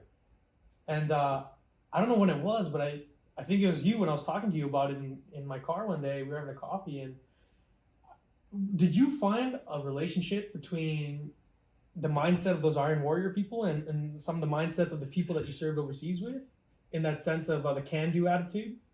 Yeah, absolutely. We don't often, like, you come to work every single day, you sit in the platoon area, and you're with those people who are in your platoon, right? You're going to be with those people by exposure. You're not necessarily going to be faced with hardships where you're going to be able to sit back and laugh at it. That happens once in a while when you deploy to the field or you go on exercise. Every single day with these guys, these guys and girls for Iron Warrior training, you're faced with this physical challenge, and you share that with them, whether you're the fastest person or you're the slowest person. Everybody at the end of it is going to laugh and talk about their hardships, and that hardship is going to exist whether you run 4 minutes kilometer or you run 8 minutes kilometer, right? Those physical challenges, they still exist. Everybody faces the same hardship, maybe just at a different speed, and it whether you're doing that or you're deployed overseas, right? You're sharing those hardships with those people around you in a physically demanding in a mentally demanding environment every single day. And it's funny, like Eric Leclerc said, hey, if you go down with dehydration, you're going to carry this 25-liter Camelback and you're never going to dehydrate again, right? That's what he said. I don't remember anybody ever carrying it because everybody carried enough water. And then when we do training for Iron Warrior, I always tell people, you are not going to run without water on your back. I don't care if you drink it, but that water is there for somebody else when they go down. When you see them on the side of the road because their water bottle broke or their Camelback broke, that water is for them, right? So it starts right from the beginning of looking out for those people that are around you and not necessarily yourself. And that falls back to the group that you are competing with in your little like, physical ability group, the people you're the same standard as, right? You're looking out for them when they have a bad day. They're looking out for you when you have a bad day. The attitude is very similar in my eyes. And to be honest, I haven't felt that kind of camaraderie since deploying to Afghanistan. It just, that closeness, having to look out for people, having to face challenges on a daily basis, just haven't been there. And I think that's one of the biggest things that I enjoy about it. I mean, I have a wife and kids at home, so I don't get a word in edgewise at home. So when we sit down in the morning, I start planning the route for Iron Warrior, everybody has to listen to me. So I get my like 2 or 3 minutes of talking in, and I can kind of do like the old man blabble, and they humor me, whether they listen to me or not. But it's nice at the end of the season when somebody comes up and says, hey, you know, at the start of the year when you said ounces are pounds and I thought you were crazy, I now realize that ounces are pounds. You know, it didn't make sense then, but it makes sense now because I have faced that challenge and it's relatable. You know, those are the kind of things, whether ounces are pounds or you're going to tie every single piece of kit off with a bowline. For this reason, you don't experience it until you actually have to go through it, and then you realize what it's about. So for me, in my mind, in my chest, it's kind of the same connection. Obviously, there's no bullets, there's no IEDs, hopefully nobody dying, though it has happened. Operationally, I don't think anybody's died on the Iron Warrior, but I like it. I enjoy it, and because I like cookies. Because you like cookies. Yeah. That's awesome. Like, finishing the Ironman last year is probably one of the most rewarding, powerful experiences I've had as an individual person. And then having my commanding officer and RSM at the finish line, shake my hand, seeing you there, getting my coin, it was almost even overwhelming of all this positive energy, because you also get that dopamine release at the end when you win. And they give you a little CanSoft protein shaker, you know, and man, I just felt like the man. I felt like I could conquer the world after getting through something like that. And then knowing that I can do things like that. And I'm very happy that your platoon, you had that ruck challenge that you guys did, and then you decided to do the 50K that Saturday. And I remember hanging out with Garcia, and when he told me about it and told me that you guys are going to do it the next day, I'm like, let's do it. Yeah. Let's do this, man. Because when I knew you were going to be there, I'm like, Donnie Simpson's going to be there. Let's do this. Yeah. Like, I think I can do this now. And like, I don't know what that was all about, but I felt like I believed in myself, especially when I knew you were going to be there. And that was an amazing experience because I didn't really do much work up for that 50K, but it's powerful to know that, again, it comes back to your mind. You're capable of so much. You just got to push it. Just tell that thing to shut up. Just tell that thing to shut up sometimes, man. Powerful stuff. There's so much to talk to when it comes about camaraderie and teamwork, but I want to keep moving along here. I would like to bring the subject of purpose. Okay. What does having purpose mean to you? Whether your purpose is not being somebody from your past, like whether you're doing what you're doing to be number one at what you're doing, or you're just avoiding being that someone from your past that you didn't like. And that goes back to saying, well, I'm going to be the kind of leader that I needed when I was a subordinate. When I needed somebody, I'm going to be that kind of leader. Your purpose can be anything, right? It can be becoming number one in a race. It can be being that leader that you so desperately needed. It could be, oh man, anything at all. But if you don't have a reason, a purpose to do something, then there's no sense doing it at all. You need to know why you're getting out of bed every single day, why you're putting on your uniform, why you are going to do the things for your men that you do. You know, when I was a young private, and I remember asking for some things because I had a family at the time, a wife and a newborn, and my section commander, my platoon 2IC would say, no, we're not going to do that because I never got that opportunity, so you're not going to get it. That to me was like, okay, I'm not going to be that person. There should always be, whether my purpose is looking out for the well-being of my guys or whatever it is, you have to know why you're doing things and keep your eyes on that so that you continue to do it day in, day out. It's so easy to get lost in everything that's happening, you know. Like I said before, sitting behind the computer and time just flashes away. If you don't keep your eyes on what has to happen, whether it's planning for a range or planning for getting guys out the door on leave, you have to keep that goal, that purpose, that why in mind and follow through with it. That is so important, that why. Like, I'm fortunate that I get to, that the training that I'm currently doing for myself in my career at this point, we're really dissecting the mental resiliency, the big four, and we're really dissecting the concept of why. And I'm doing a lot of reading during this COVID-19 time frame in our year, where I'm reading about psychology and human behavior, and specifically this person named Dr. Viktor Frankl. And I don't want people to really quote me 100% on this because I'm still a knuckle dragger at the end of the day. But Dr. Frankl, he's a Holocaust survivor from the Second World War, and he spent time in multiple concentration camps. And he talks about, his book is called Man's Search for Meaning. And what I found so valuable about the book was his concept of dissecting purpose. And I don't think he calls it like pillars or anything like that, but I found it to be almost like a three-pronged triangle. And you need three elements to have a whole sense of purpose. This is what I was getting from him. And essentially what he's saying is, in this triangle, one of those walls is doing something that is significant to you, finding work, something meaningful that you can labor towards that is significant to you.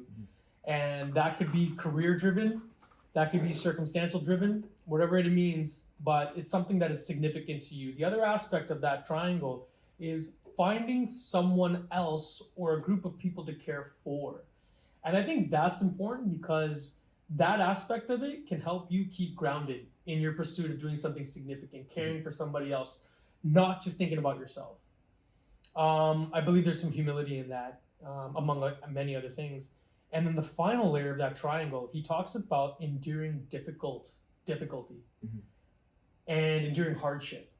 And I believe once you have a combination of all three of those things in your life, maybe they're all connected in a way, or maybe they're just separate things you're just doing so you can find that balance, that equilibrium to give you that sense of purpose. And for me, I'm finding it through career aspirations. I'm finding it about caring for my comrades at work through projects like this. And I'm finding it by pursuing events like Ironman, enduring that difficulty. And again, it comes down to doing it on your own accord, volunteering, finding what is significant to you. And some of that comes through trying new things and maybe failing at others to really get an idea of that.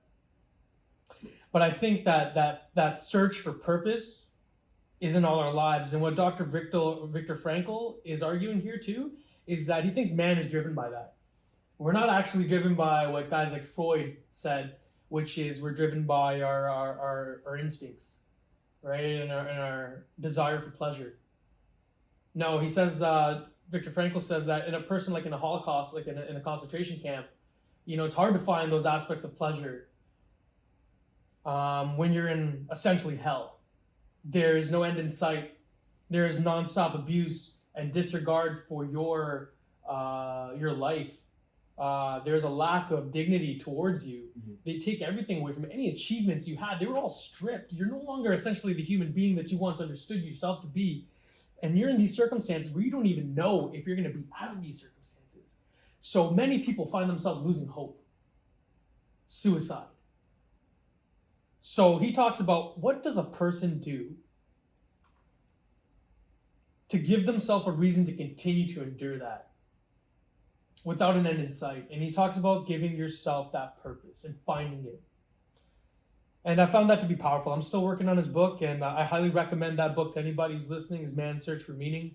It's powerful. It's life-changing for me, at least, and I found so much value in it and how it relates to our job as soldiers and how it relates to us as human beings trying to navigate our existence on this planet.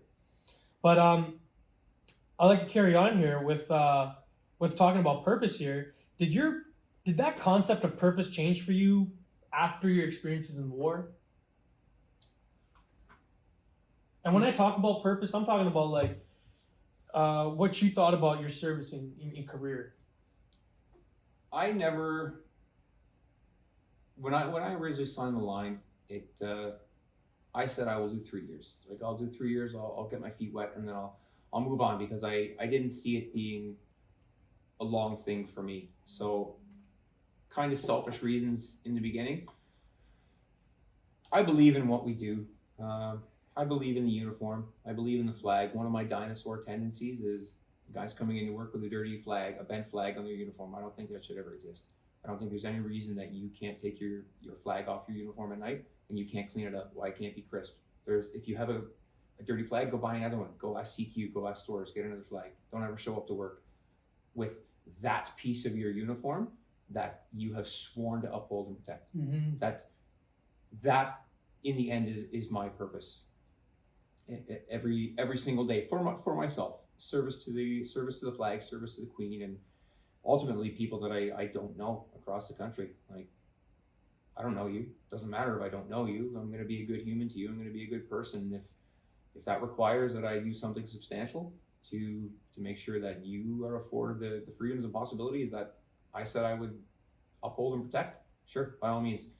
But that sense of purpose really did kind of change after my first couple of years of exposure to the military, when I realized that there's more to your name on a dotted line than getting a paycheck and just putting on an outfit every day. There was a sense of responsibility, a sense of belonging, a sense of importance, as long as your leaders can set you up for that. You know, going back to being the follower, you have to feel as if you're part of the organization, that when you do a task that you've been given, that your accomplishment of that helps in the larger picture. And that sort of reasoning and mindset came about many years after I joined up, when it wasn't just, hey, I need you to go and sweep sand out behind stores, right? I was actually being given tasks to do that. So I think that's when everything changed. It took me a couple of years to get there, and I eventually, maybe it was too late, maybe it was at the wrong point, and I didn't progress as fast as I have. But everything I've done from then until now has been part of my journey, and it's made me who I am, the person I am sitting here.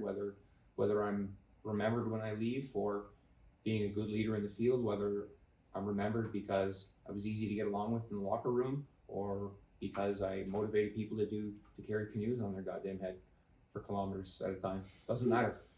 Somebody's gonna like me, somebody's gonna dislike me. At the end of the day, I hope that more people like me than dislike me. Mm-hmm. Maybe that's the purpose. Your military experiences, Afghanistan wasn't the last deployment you went on. You ended up deploying again shortly, a couple of years later, to Ukraine. Right. When that whole theater opened up for the military, or the Canadian military, the Eastern European Front, and we can call it that, yeah. What we're trying to secure now.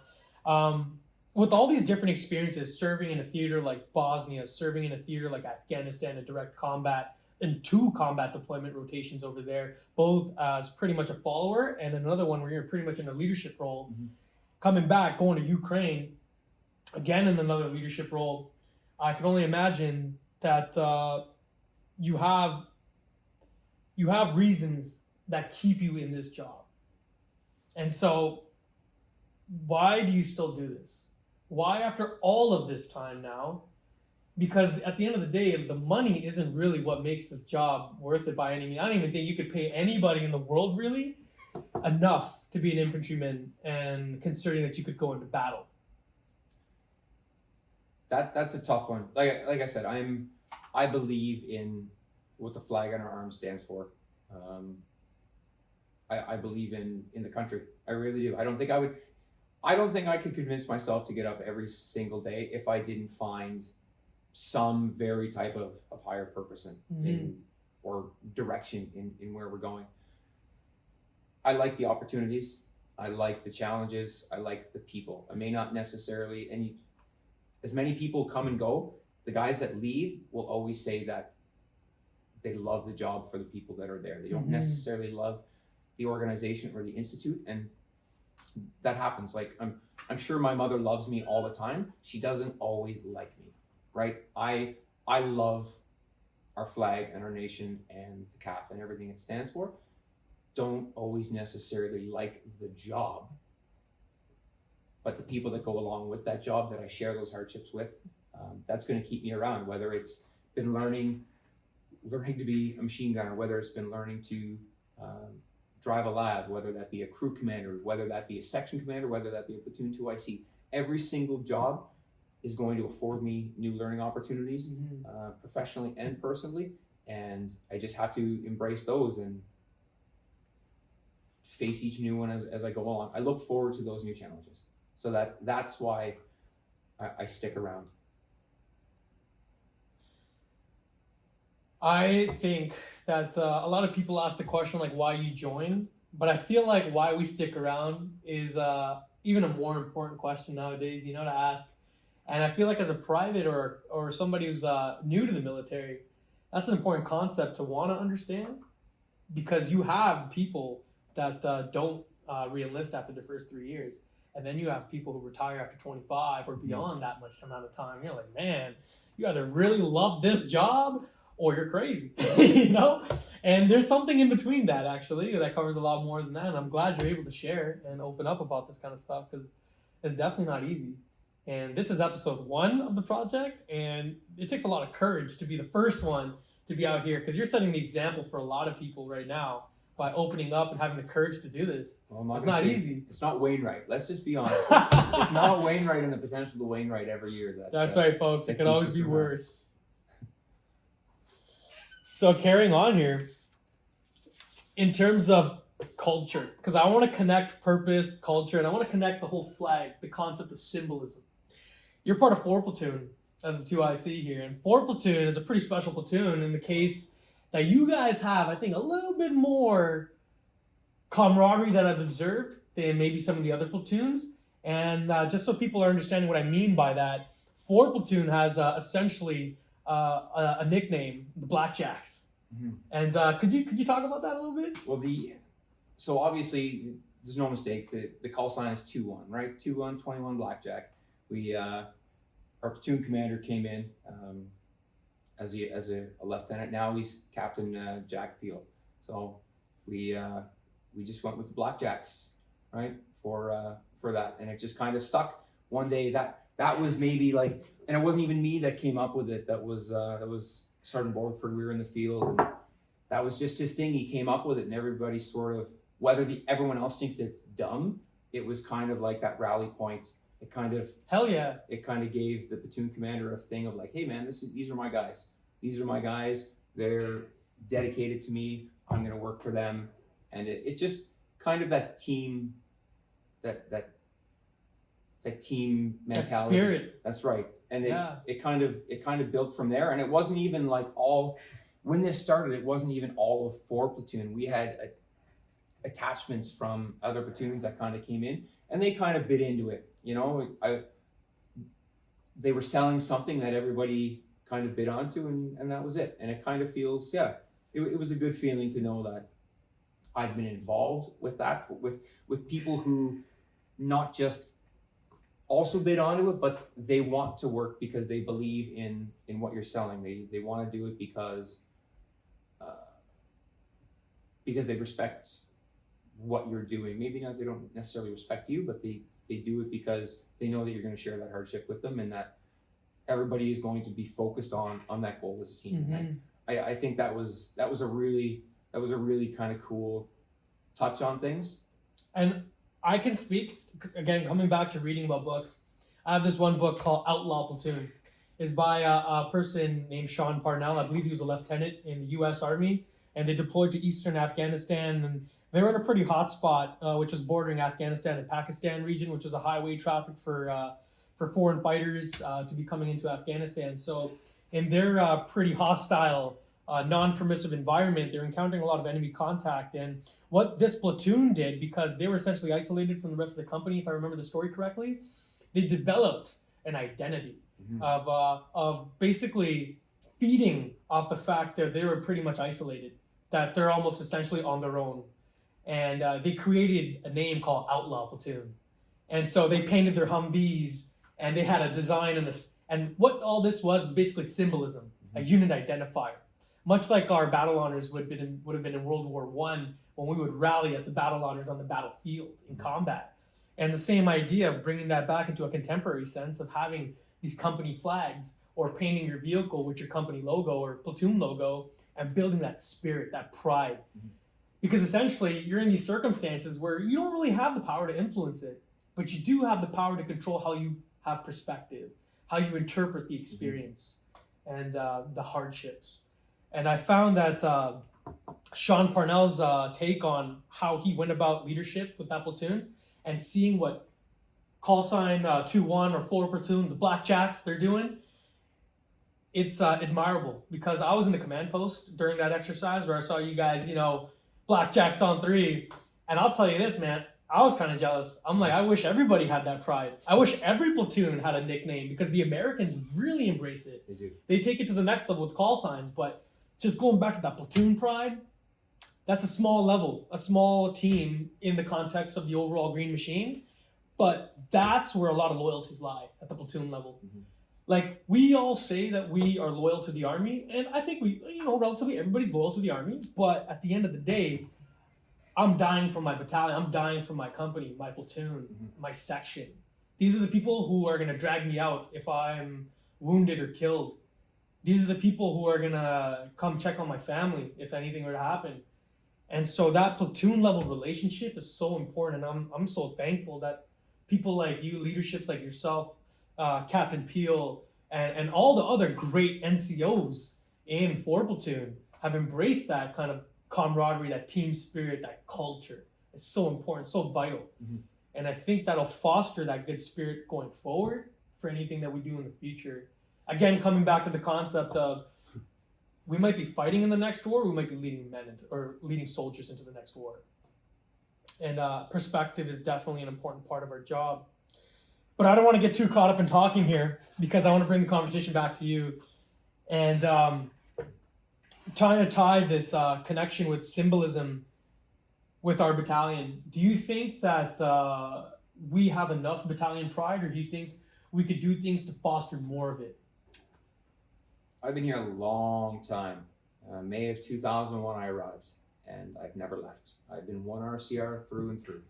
And I can say one thing from day one until day whenever I leave, is that there has always been a sense of pride, whether it's doing things in the field, talking down to the other battalions, the other regiments. It happens, whether it's on a soccer pitch, whether it's with a canoe on your head, whether it's on the ice. There's always going to be a sense of pride, a huge sense of unit pride.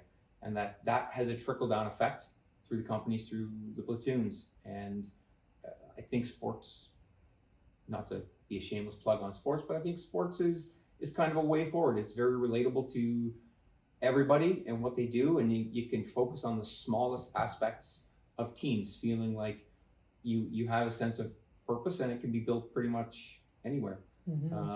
But definitely from May of 2001 to whenever I leave, there's definitely been a sense of pride, not just to myself, but with everybody that I've crossed paths with, that will say, yep, the first and finest, why not mech yourself before you wreck yourself? And I don't know how many guys from the other battalions come over on LAV courses to get qualified for deployment, and those guys end up soft. They still wear their maroon beret because they love it, but they're like, wow, this is how you guys live? Yeah, and we can still do our job. So, there is a sense of pride in what we do, and we do things we master every skill at every level to make sure that we continue to do it well, and that nobody else can really talk smack about us, right? So there's a huge sense of pride for 1 RCR within myself and pretty much everybody else that comes into these hallways. I've been in this battalion now for just over a year, coming in from the reserves, and I spent 9 years of my career in the reserves. And coming to the battalion, I've never felt like such an authentic version of a soldier. And I can only say, and I don't want to take away from the amazing reservists that exist out there, and some of those units out there do a great job at fostering team spirit and acknowledging the aspects of soldiering. But coming to the battalion and being part of an active duty combat unit and having no doubt about what my job is in the sense of like what I'm here to do, there's no mistake about it. I don't have a civilian job. That's number one. I don't have any other aspirations or anything like that to take away. My job is to soldier. And knowing that gives me a great sense of pride, because I think growing up as a kid, that's all I ever really wanted to do, was to serve and to be a soldier. And I feel that the battalion does a good job at it. And I feel with people like you and how, for example, Blackjack Platoon, exists, that culture, that camaraderie reinforces the whole aspect of battalion pride. And I think that the other companies, they do a great job, like Duke's company. They do a good job too. And I got to give a shout out to Major Downey, who's no longer company commander for Duke's, but he's an outstanding individual. And I see the level of dedication and passion he has for the job, and it's phenomenal. And I wish that rubbed off on everybody. Just like I wish that your rub, that champion rub, gets off on everybody else too as well, to help improve us, right? Because it's about just trying to be better than who you used to be. That's it. And I think that's all that we can ask for, is just try to be better than who you used to be. If you spend your whole life being the same person, you've wasted your whole life. Yeah. That's it. You've wasted precious opportunity. You've wasted energy that could be going towards something else. So every day you should change, keeping your finding that purpose and staying in line with it, but changing the way you do things, learning maybe from people with less experience, maybe from people with more experience. That's just the way it goes. Yeah. Do you have any aspirations outside of the military at this point in your life? No, I don't. I'm 30. I'm going to be 39 this year. Kind of on the tail end of a 25-year contract. I feel like I have more. I feel like there's another 10 years in me. I don't see myself doing anything else because I believe in what the CAF stands for, and that's. Maybe I just like the paycheck. I don't know. Maybe I'm not ready to be an adult and go out and do something else. I don't know yet. But I believe in what we do, and my aspirations lie within the uniform and under the flag. I'm thankful, very thankful to have NCOs like you in charge of us. It gives me great faith in what I do. It makes me want to be better. All right. Bottom line is that, and I don't mean to say this because you're standing here in front of me, but I need to say that if it wasn't for NCOs like yourself and the many others that exist in this battalion and the other battalions of the RCR, that's all I can speak to right now. If it wasn't for the leadership, I don't know if I'd be as gung-ho as I am today. I don't know if I'd be facilitating this project that I'm doing today. This line of work requires a lot of heart, as much as it requires a cool head. And I'm thankful to see that there's still gung-ho leadership out there, given that the war has been over. But coming back to the purpose, the role of the infantry is to close with and destroy the enemy. Anytime, any place, doesn't matter about environmental conditions, and it doesn't matter about the other circumstances that exist. Our job is to fight, and we can never forget that. And that is our purpose. That is what we're here to use. Everything else is secondary. Peacekeeping, humanitarian assistance, domestic operations, flood relief, anything like that is all secondary. Our nature, our role is to fight, and it's to win. And Warrant Officer, I'd like to give you the final time to make any closing remarks before we power down for this episode. Do you have any final thoughts or anything to share? No, you're much better with words than I am. I've definitely enjoyed the opportunity to come and speak with you. I don't know how many of my peers are going to look at this and be like, that guy's a goof. They already knew that about me before, but they also they also know what I'm about, right? The traits that have gotten me by are what I'll be remembered for, and the things that I'm not so good at, well, there's other people to fall back on that. So just be the best person, the best leader, the best human being you can to the people around you, and wake up every day and do something for yourself. That's it. I don't think you could end it anywhere better than that. Warrant Officer Donnie Simpson, thank you very much for taking the time to be out here today. You're welcome. Appreciate Thank it. you. Thank you. Where's the hand sanitizer? And that is episode 1, folks. Stay tuned for episode 2. We're going to be interviewing Corporal Beckford. In the next episode, we're going to be focusing on the topics of commitment and faith, exploring that aspect of our job and how it impacts our day-to-day as well as our careers. Thanks, everybody, for listening. This is Master Corporal sitting now from the 1st Battalion. And stay tuned for episode 2. Thank you. Woo! That was a good one, guys. Did we stay under 45? No. I didn't think so. What happened? Was that like an hour? That was